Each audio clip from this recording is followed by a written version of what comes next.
The Battle of Sedan was fought during the Franco-Prussian War on 1 September 1870. It resulted in the capture of Emperor Napoleon III and large numbers of his troops, and for all intents and purposes decided the war in favor of Prussia and its allies. Though fighting continued under a new French government, the 120,000-strong French army of Chalons, commanded by Marshal Patrice de MacMahon and accompanied by Napoleon III, was attempting to lift the siege of Metz, only to be caught by the Prussian Meuse army and defeated at the Battle of Beaumont. The Meuse army and the Prussian Third Army, commanded by Field Marshal Helmut von Moltke and accompanied by Prussian King Wilhelm I and Prussian Chancellor Otto von Bismarck, cornered MacMahon's army at Sedan in a massive encirclement battle. Marshal MacMahon was wounded during the attacks and command passed to General Auguste Alexander de Crott,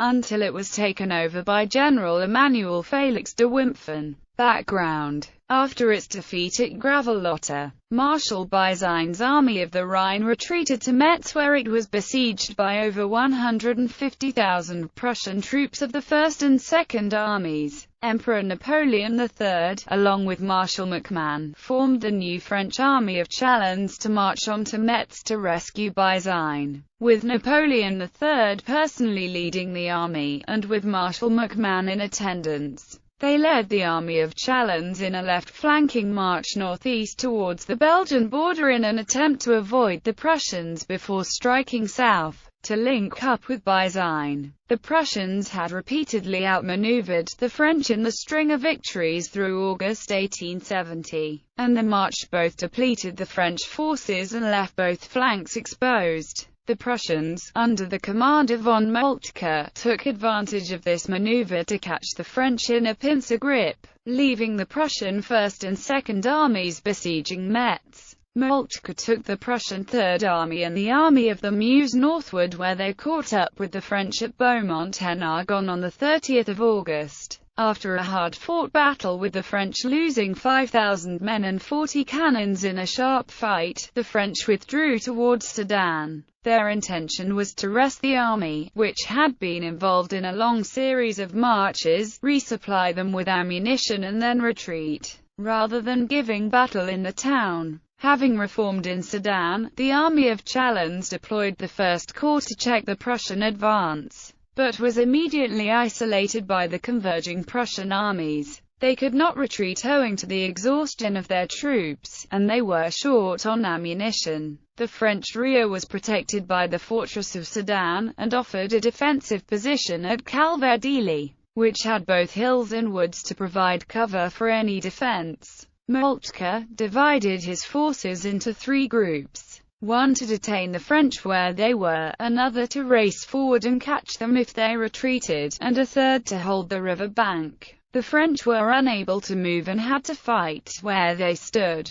The Prussians thus encircled the French. Battle. Now we have them in the mousetrap. Moltke. The battle opened with the army of Chalons, with 202 infantry battalions, 80 cavalry squadrons and 564 guns, attacking the surrounding Prussian Third and Meuse armies, which totaled 222 infantry battalions, 186 cavalry squadrons and 774 guns. Napoleon had ordered MacMahon to break out of the encirclement, and the only point where that seemed possible was at La Manchelle, whose flank was protected by a fortified town. The Prussians also picked La Manchelle as one point where they would mount a breakthrough. Prince George of Saxony and the Prussian 11th Corps was assigned to the task, and General Baron von der Tann were ordered to attack Bazaine on the right flank. This was the opening engagement, as the French First Corps had barricaded the streets, and enlisted the aid of the population. Von der Tann sent a brigade across pontoon bridges at 0400 hours, but encountered stiff resistance, holding only the southern end of the town. The combat drew new forces, as French brigades from the 1st, 5th and 12th Corps arrived. At 0800 the Prussian 8th Infantry Division arrived, and von der Tann decided it was time for a decisive attack. He had not been able to bring artillery to bear from long range, so he committed his last brigade to storm the town, supported by artillery from the other side of the Meuse. His artillery reached the Bazay at 0900 hours. The fighting continued to spread to the south of the town, and the 8th Infantry Division was sent to reinforce the Bavarians fighting at La Manchelle, where they had attempted to mount a breakthrough of the French defense.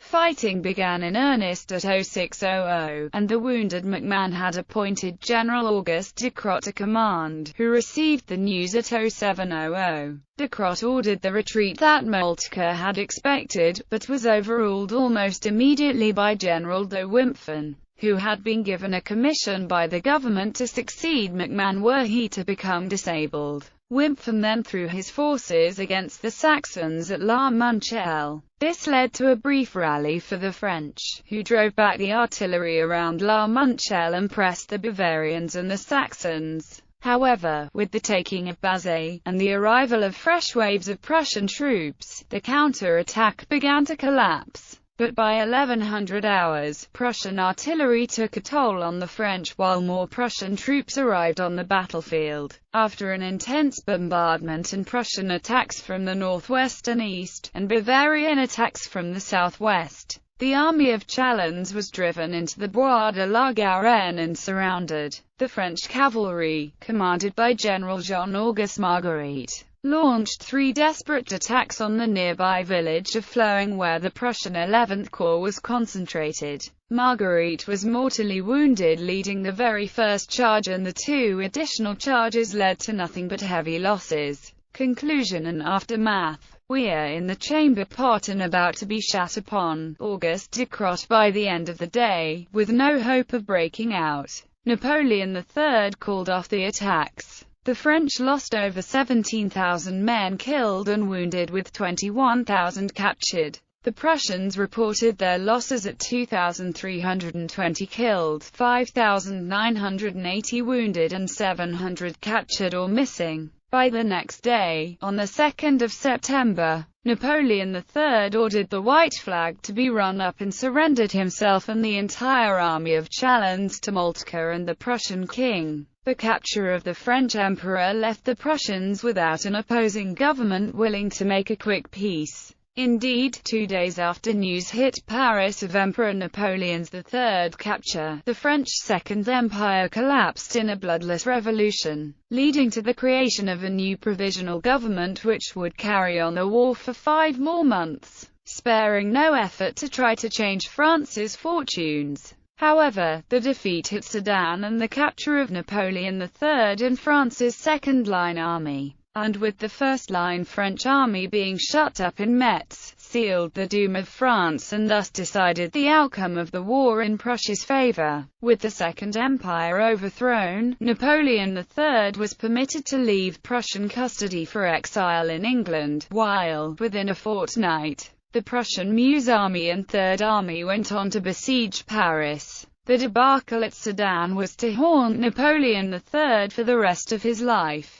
In 1873, Napoleon III's last words were addressed to his friend, Dr. Henry Conneau. "Henry, were you there at Sedan?" "Yes, Majesty. We were not cowards at Sedan, were we?" And he died shortly after. In recognition of the role this battle played in German unification, many Germans celebrated Sedan Tag on each the 2nd of September until 1919. The Kaiser himself refused to declare the 2nd of September an official holiday. Instead, it became an unofficial day of celebration.